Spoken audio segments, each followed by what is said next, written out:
Assalamualaikum warahmatullahi wabarakatuh. Izin memperkenalkan diri, nama saya Jenny Arnelia. Saya semester 5 jurusan Administrasi Publik. Di sini saya akan menjelaskan apa itu manajemen proyek. Pengertian manajemen proyek. Manajemen secara umum adalah suatu upaya untuk mencapai suatu tujuan dengan sumber daya seminimal mungkin atau efisien. Sementara itu, proyek adalah rencana pekerjaan dengan suatu target pencapaian tertentu yang diselesaikan dalam rentang waktu tertentu.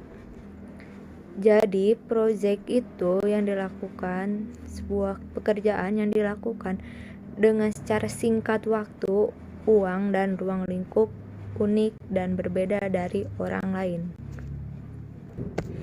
Jadi, manajemen proyek adalah suatu pendekatan atau metode untuk mengelola suatu proyek dengan efektif dan efisien. Berikut ini tujuan dari manajemen proyek. Yang pertama yaitu menyelesaikan tepat waktu. Jadi pada manajemen waktu ditentukan lini masa yang berisi kapan suatu kegiatan harus dimulai dan kapan harus selesai. Dengan adanya hal tersebut, proyek akan selalu dimonitor supaya dapat selesai dalam waktu yang telah ditentukan. Pengawasan seperti ini melancarkan pengerjaan proyek. Yang kedua yaitu menjaga anggaran. Anggaran merupakan salah satu aspek yang dikaji dalam manajemen ini. Dengan pengkajian tersebut akan dicari jumlah anggaran seminimal mungkin, tetapi masih dapat menunjang tercapainya kriteria proyek yang telah ditentukan di awal secara efektif dan efisien. Yang ketiga, menjaga kualitas. Sebagaimana telah disinggung pada poin sebelumnya, kriteria proyek yang telah ditentukan di awal harus tercapai. Artinya, manajemen proyek juga dapat membuat standar kualitas dari suatu proyek sehingga ia tidak dikerjakan secara seenaknya saja. Yang terakhir, melancarkan proyek. Pada akhirnya, proyek yang ideal adalah proyek yang selesai sesuai dengan perencanaan dari awal, baik dari segi waktu, anggaran maupun kualitas.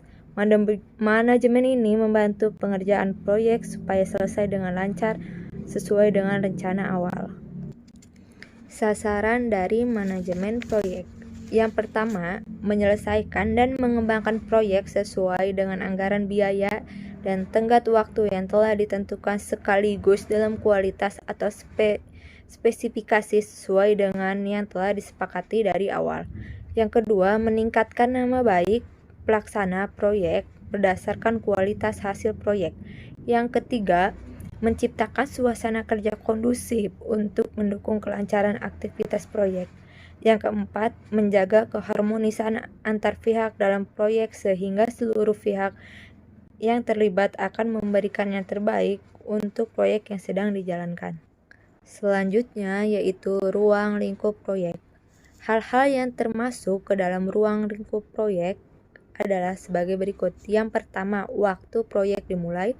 Yang kedua, perencanaan lingkup proyek. Yang ketiga, pendefinisian ruang lingkup proyek. Yang keempat, verifikasi proyek dan kontrol ketika proyek sedang dijalankan.